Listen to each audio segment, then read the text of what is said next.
drill करा any emergency situation को face करने ता बाबद कलेक्टर साहेब विस्तृत विवरणी आपण मानकु देइछंती आमर पक्ष रहबो जे एनसीसी एनएसएस जोटा पचारुले जे स्टूडेंट माने इन्वॉल्व रहिबे कि एनसीसी एनएसएस विभिन्न एनजीओ संस्था एवं क्लब मानकु मध्य डाहनाडू कैमराटा धरा जेबो एथिरे ए मॉक ड्रिल पई लोक माने भयभीत हेबार कथा नाही इटा गोटे आगो को किसी भी इमरजेंसी सिचुएशन हेले ताकू को परिका हिसाब रे फेस करा जिवो सेति पई समस्त को सचेतन करिया पई ए मॉक ड्रिल रा आयोजन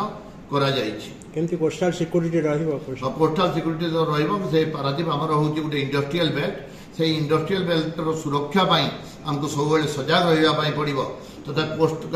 गार्ड माने अछंती तार कोस्टल सिक्योरिटी अछंती सेपरेट से माने समुद्र भीतर पूरा 100-200 किलोमीटर पर्यंत देखा जाले मो मोबाइल तेणु कोस्टल सिक्योरिटी भी इन्वॉल्व अछंती हमर मेराइल पुलिस स्टेशन गुडाक समस्त सजग रहिबे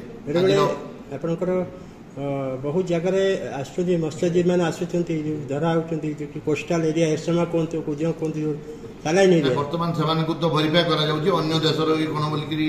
भेरीफाई करा हिजे एवं छडा हिजे कहीं आसबार ना कोस्टाल सिक्योरिटी ताको आगु